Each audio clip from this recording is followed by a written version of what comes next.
Do you read me? Be advised, you are coming in weak and unreadable. Say again, Com Tower. This is Pacho. Do you read me? Pacho, this is Com Tower. I read you Lima Charlie. Com Tower, Com Tower. Request permission to launch and commence the field op. Over. Stand by. Pacho, permission granted. I say again, permission granted. Roger that. Launching podcast in 3, 2.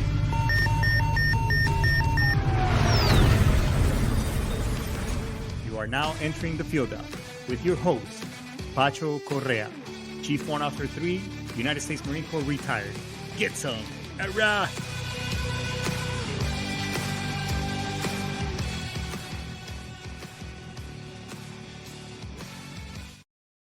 Get some. Hurrah! What's going on, everybody? How's everybody doing? Baby, Friday is here. Friday night's Eve, but shit, goddamn, it's almost the weekend. Hey, we got a really good show for you. Kind of weird, maybe, sort of. I don't know, but we'll see what happens. Hey, what was the last? Do you know? Does anybody here know what the rule of 72 is all about? Well, it's very simple. Imagine being a PFC and somebody had shared these concepts with you.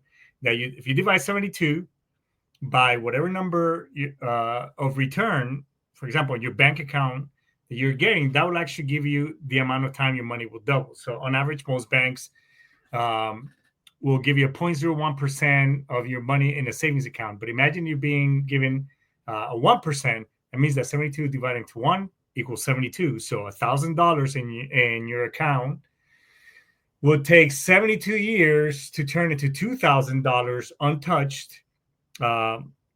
Basically we're using compound interest. So if you're getting 3%, now it's 24 years. If you're getting 6%, it's 12 years. But now if you're getting 12%, your money will double every 6 years. So I guess the question you need to ask yourself is, how often do you want your money to double? So does it make sense 72 years or every 6 years, right? I know it's a rhetorical question, but imagine being able to put your money in vehicles and things that will give you that rate of return, as well as your money doubling that much quicker. So if you started investing, and this thing is true, numbers don't lie, but just like your parents ever told you, hey, if you start investing just $100 a month, hey, if you do even $25 at the age of 18, by the time you're in your 60s, that money will grow around to $600,000-$700,000. But the longer you wait, the more money obviously you got to throw in there for that money to do, compound interest to work for you. It's never too late to start saving, folks. So if you go to meetthemoneypro.com, schedule yourself a free 1-hour strategy session where I will give you some very specific tips and techniques that you can start applying immediately within, for yourself with your finances, and really set yourself up for financial success. And at the end of the 1-hour strategy, if something makes sense, great. We can talk about and explore what your options that you may have. If not, you can use that information immediately right away, but at least you got options. So meetthemoneypro.com, check it out. It's all on the show description, and at least get yourself right financially. We also do financial needs analysis and debt relief for free. So check it out. We get more information. And the other part too is that, hey, when was the last time you looked at your VA benefits? Where are you sitting on your claim status? Are you at 10%, 30%, 20%? So go on va.gov, and you can always appeal your whatever it was that you got, so that you could get something better. Because if you don't do anything about what you currently have, you'll never get what you currently want. So you can just sit there and keep wishing and hoping and complaining to your friends, to your fellow veterans, about what you got, instead of doing something about it. So if you need help with that, you can also hit me up too. You can go to again, same website, Meet the Money Pro, because that's where my calendar is. So you have direct access to my calendar. Again, if something makes sense, great. If not, that's okay too. But at least you have options. All right. Hey, this show, a huge shout out to Brian Colburn at Sitchradio.com. So if you want to be a podcaster, have your own show, that's the man that you got to talk to. Or if you need some coaching and mentoring for whatever it is, business venture or anything and everything, you want to write a book, Brian is the man to talk to. Get yourself with him. and get a session going and see what happens. All right. Hey, this show is also brought to you by the great American Constitution, what it brings you, and the rights that it has. So the right to bear arms, freedom of speech. I mean, to congregate peacefully and all that good stuff. I mean, and things whether we agree or disagree. I mean, we as veterans, we defended our Constitution as well as our freedoms and rights in every time and place. Kind of throwing the Marine Corps-ism in it. So if you like the show, like, subscribe, and follow. Please help me pump up my YouTube channel as well. So let everybody know. I got 7,000 people on Facebook. So come on, help a brother out and help me just boost the channels and the analytics. I'm also on TikTok, Instagram, and LinkedIn. I mean, you name it, I'm on. All right. So, but those are all the pleasantries. Let's get the show on the road. Let me see if let me get all the comments here so that way I can view them and throw them on here. And by the way, if you have thoughts, opinions about what we're going to talk about today, throw them on the show. I mean, heck, I'll even go as far as you can. I'll send you the link, and you can you can come on the show and share your thoughts and opinions. So, today's kind of theme is personal. It's kind of raw. And we're kind of explaining what patriotism, what the meaning of patriotism is, right? Especially from our standpoint as veterans. And I think I bring a little bit of a multifaceted perspective, not only as a veteran and somebody who's an American, but also as an immigrant who lived in a country that's had its very tumultuous type of history, and who's been pretty much all around the world. So, but things like this kind of make my blood boil. So let me tell you, a little bit about why I served. I mean, I came to this country in June 7th, 1985. I mean, I still remember the day that we arrived here. As immigrants. And then I decided, after seeing some of the things that happened in Latin America, and particularly in Colombia, where I'm from, in the late 80s, where guerrillas tried to take over parliament and all that stuff. And that's when I saw Marines, they called in the military even to help. And obviously the commercials and all that type of stuff. So it just really made me, made me really want to join and do a higher purpose. Yes. And by the way, I don't know, because it's funny how we come full circle. Even when I was a recruiter, I mean, people think that those of us, the majority of us who joined the military, it's like we had that was like our last resort. We had nothing else to do but join the military, right? No, that is not the case. I actually had a couple of scholarships offered to me, but I just didn't want to go to school at the time. But I didn't want to stay home and not do anything. And I've had plenty of friends while in service who actually were officers, or who were started out enlisted and were in college, and they like had a change of heart. So that whole thing that I committed a crime and the judge gave me this or that, that's complete. I'm here to tell you that might have been the case maybe in the 60s, 70s, and things like that. But when I joined, that could not be the case, because you couldn't have if you had some type of record, that was a red flag for us. So that's basically it. Anyways, so that's kind of what I'm telling you. So last night I had a dream, right? I woke up kind of pissed off this morning. So let me share my dream just for a little bit. So I was, for whatever reason, the wife and I were at a baseball game.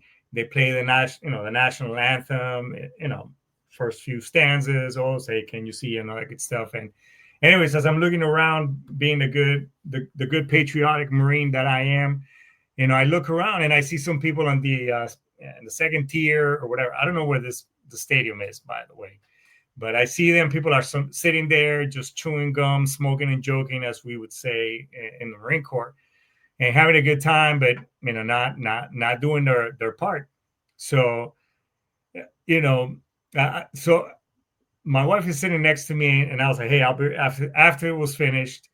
I told her, "Hey, I'll be right back." So I run up there to the second stand and to where one of the first set of people were, and I was like, "Hey, so we're just gonna sit down and disrespect our national anthem and the veterans and everybody else who's pretty much died for it. While you guys here, I just having a good time. So that's what we're doing here, right?" And some people were like, "Oh, I'm sorry, hey, no disrespect, and apologies, whatever." So I went to the other side, and I pretty much said the same thing to those people, and they were like, "What does it really matter? Who are you? Whatever. This is my right. Whatever." So I was kind of getting here. I'm like, I was like, you do have a point. You do have a point. However, nonetheless, here in America, we respect our national anthem for the fact that some people are paid in blood and with their life for you to be able to exercise your right. The least that you can do is pay your respects, not going against your beliefs. It's just that in honor and respect for you to be able to exercise those rights. So I was kind of getting heated in this argument, and my wife is like, "Hey, babe, calm down." And I was, "Just give me a second. And she's like trying to de-escalate the situation. And that's kind of that's when I woke up, and I was mad. I was like, "What the hell?" But I was like, "It's just a dream. It's just a dream." So it just kind of got me thinking, what does it really mean, right? So, we have to think about things in in a day and age where we're just very divided over a lot of things. Maybe it was just a reflection of something that I felt similar for a long time. I don't know. It just I kind of, the last couple of years, it's like we are in this universe where it's this side and that side, and whichever side we feel like, hey, it's this, it's not that. There's no happy medium. We're like, hey, we agree to disagree, right? Because at the end of the day, a lot of us, a lot of our brothers and sisters, they didn't make it home. Case in point, I was talking to somebody last night, and they're actually today, a buddy of mine, and he didn't serve in the military. A mutual friend of ours, he was a fellow Marine, and he said, "Hey, did you do what did you do for Memorial Day? Is it a happy Memorial Day? I'm just curious."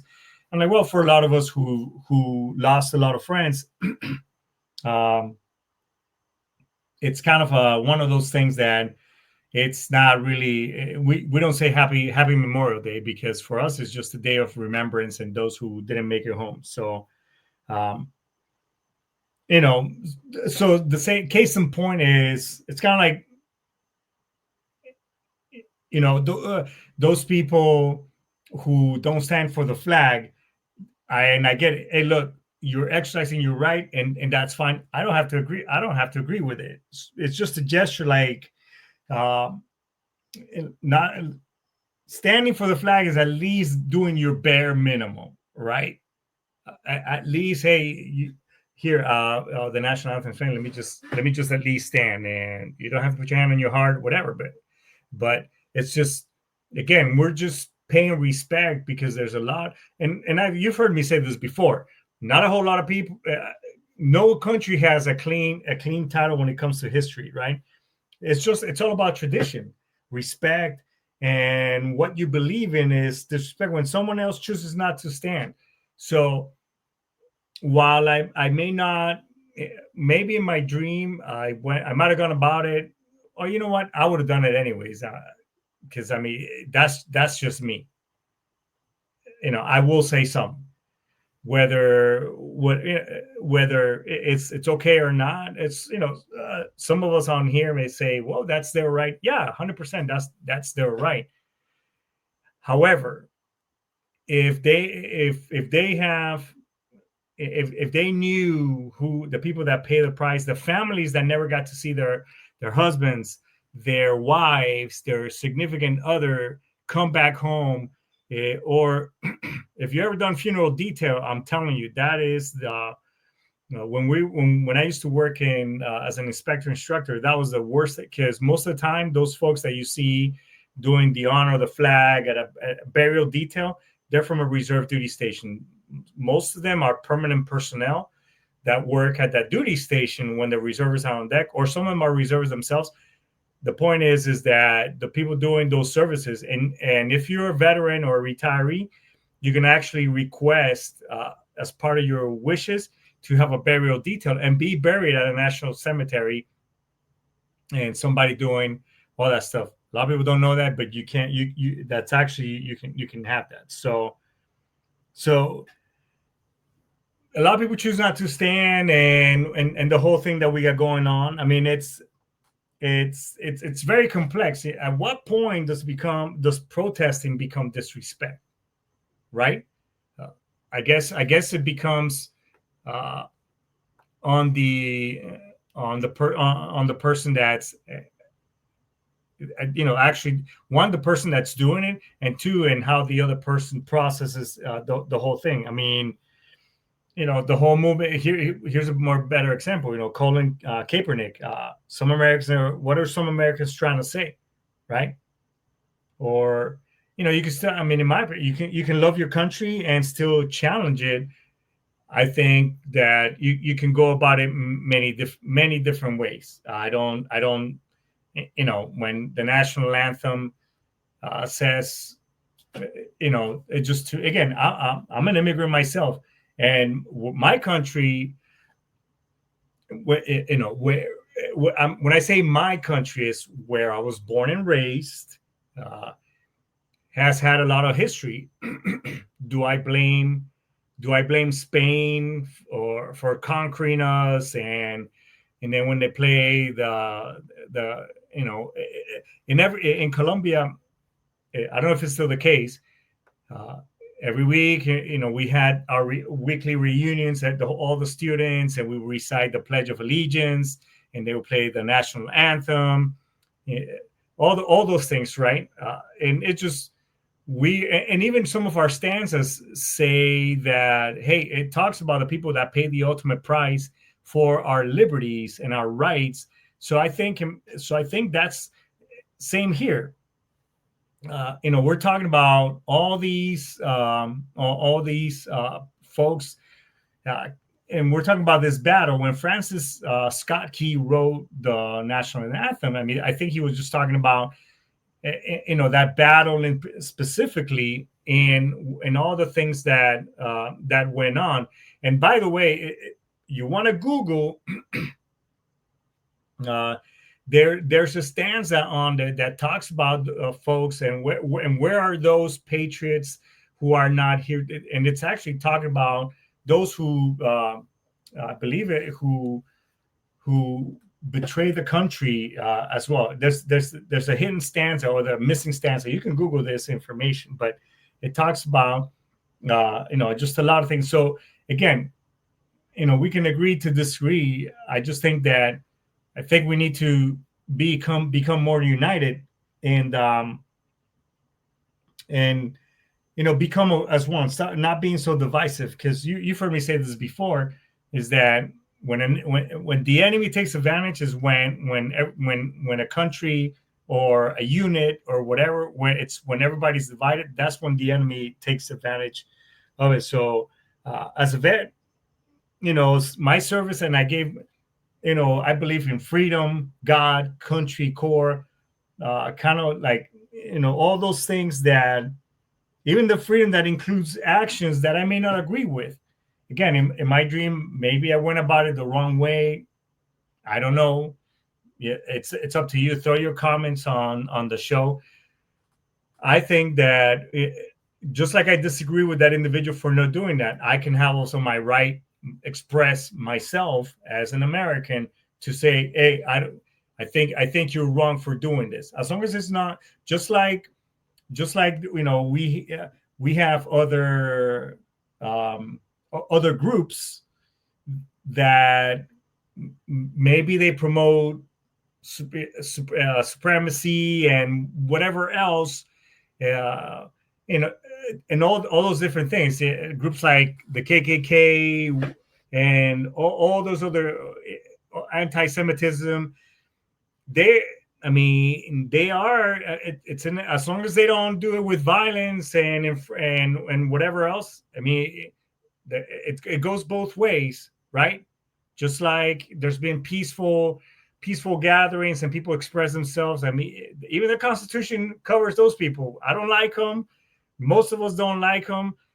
However, it covers them too. So just like you're able to do your thing, and I may not like it for you not standing or whatever case, just like my dream. I mean, you're and like that person told me too. Hey, this is my right. And I was like, you know what? You're 100% right. I disagree with you anyways. And that's it. I left it at that. Obviously, my wife was still, hey, calm down. Yeah, she was calming me down in my dream, right? So maybe people either a lot of people shout America first or reject the flag entirely. And we have a lot of movie stars too that they announce like, I'm leaving America. Yeah, screw this, blah, blah, blah. It's like, dude, just don't announce it. Fucking go. Later, bye. It's a right that you have, and I'm just using that that's the most extreme example. However, if you don't like somewhere, go somewhere else. I mean, the only thing that you can control is yourself. Why? As patriotic as I'll never forget where I came from, my heritage, my people, my culture, all those things. My mom brought us here for a better future. And more opportunities. I know that. I mean, that's an unknown, but I can tell you this is that the chances of me being able to be a Marine, succeed in life, do a lot of things, those chances and opportunities went from this to like infinity by being here in this amazing country of ours. I mean, there's a reason why we have thousands of people at the border in Mexico and everywhere else lining up trying to come over here. So you know what I'm saying? So I mean, I know that.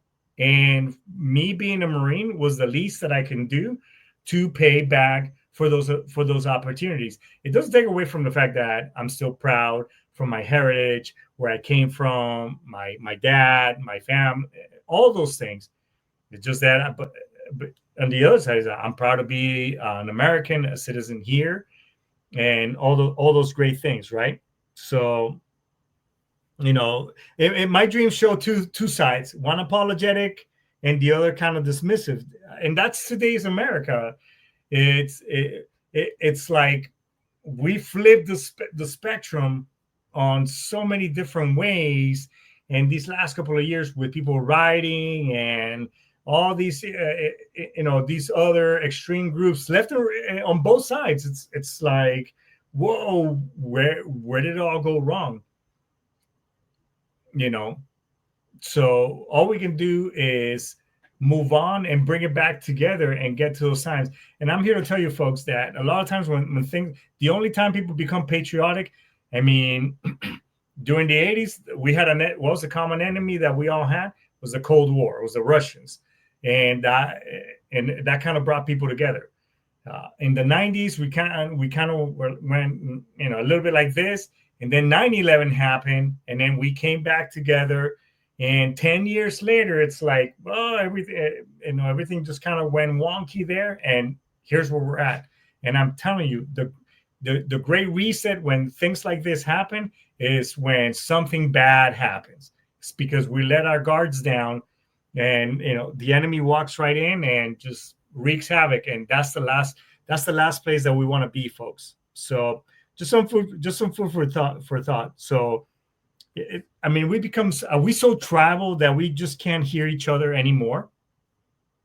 I mean, I have friends who politically are on the other side, and it's like, hey, you know what? And we have good conversations. I mean, and it's like, hey, dude, you know what? We at least we agree to disagree. So, and, you know, and just like I wrote over here, what happened to respectful disagreement? I'm like, you know, so it's got, and it all comes down to education and going back in history and learning the lessons. I'm telling you, a lot of this now being almost 52 years old, a lot I kind of understand people my age when they start somewhat like this, is that everything is cyclical and just kind of times and things, just even though technology, and we may be far ahead in so many ways, but everything just kind of tends to repeats itself.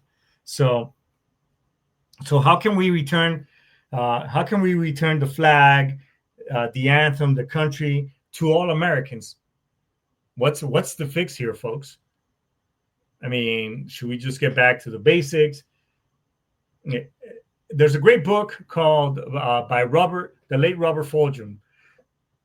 Actually, excuse me, he wrote some really good books, but he wrote one called "Everything I Learned in Kindergarten." One in kindergarten. I highly recommend it. I mean, sharing. Wash your hands before you eat. Stand in line. Be respectful. Keep your hands to yourself. I mean, all those things. I think, you know what? I think the homework for everybody here is that everybody go out and research that book. Or if you like audiobooks, Robert Fulghum actually narrates that book, and I've read and listened to that book so many times. I think it's amazing. Another great book that by him is "It Was Already on Fire When I Laid on It." That was pretty cool, pretty good too. All those, but I think we need to get back to the basic, just so we can have local dialogues. Maybe go to a VFW, visit a VFW, visit your local American Legion, support maybe some civic education. Just go and express yourself and have this score and try to understand the other side. Again, feelings don't matter, in the sense that just because you feel insulted and whatever else, you know, that's you, and we can only allow how far we let those situations. Case in point, did that dream upset me? Yes, it did. It's just I woke up and I told my wife about it after, you know, when she woke up later, but I didn't let it ruin my day or whatever else. This dream, and a lot of us get to that point, and we let situations and other things kind of dictate things that are completely out of our control. I mean, I can only control me. So at that point, I pretty much chose, hey, you know what? It was just a dream. I think I'm going to talk about it during the show because I think we'll make some really good show fodder, I guess, for our discussion topic. But nonetheless, you know, we could choose to have a good day, just like we have situations and things in life in general that may be out of our control, and you just go through the motions, or maybe you just have to go through that time period to find out what the actual lesson behind that is, and take it in stride. Don't let the things that you can't control completely overwhelm you, because I think that's when we start going into that rabbit hole, and among other things. So, you know, just some things to kind of marinate on is that bringing it back to what we're talking about. I mean, the flag isn't owned by one party or one perspective. It's ours. I mean, I don't think that was it Betsy Washington, the one who sewed up the flag. I mean, I don't think she's like, oh, you know what, this kind of, she's sewing, you know what, I think this flag is just more for these type of people, and everybody else just, you know, they can take it back. No, I mean, I think when we see that flag flying anywhere, it's just like, man, you know, that's I'm part of one of the best nations in the world. I mean, and if this thing falls apart, completely, let me tell you, the rest of the world is in a world of hurt. There may be other nations that may be, quote unquote, stronger. And if they take over and infringe their things upon us, I'm telling you, we're not going to like it. And I've been to places where people are oppressed. People lived under many different dictators, or one way or the other. And the freedoms that we have here, burning the flag and all, again, I don't know, agree, or you could be whatever you want to be. But if you go to another country that's religion ran and whatever, and your ways may not align with them, and people disappear, I mean, it's that extreme. So think about it when you try to, this place sucks and whatever else. Well, when was the last time you took a flight and go try to be whatever it is that you want to be? You want to be a cat, dog, all those things in another place. See how that plays out for you. I'm telling you, because I've seen it. A lot of us who've deployed and been to other places, you know what I'm talking about, right? So you don't have to stand. I guess for the final thought is, look, you don't have to stand for the anthem, but maybe, just maybe, we could start standing for each other again. Think about that for a second. I think that's a good place to end here. I'll just leave you with this other thing. If you've been ruminating, having a hard time seeing your way out, you feel yourself like kind of digging yourself into this dark hole that you can't get out of, and you need help, you want to talk to somebody, please reach out to the show. We can get you with Camp Hope up in Texas. We can get you in touch with a provider, people that will take care of you.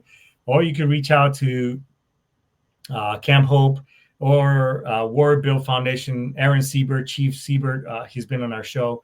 But reach out to somebody. And if you haven't heard from a friend and the last time you did a buddy check has been a while, then reach out to a buddy and keep a chain going. Because the last thing you want is for you to be a statistic and have to read about you or say something nice at your eulogy.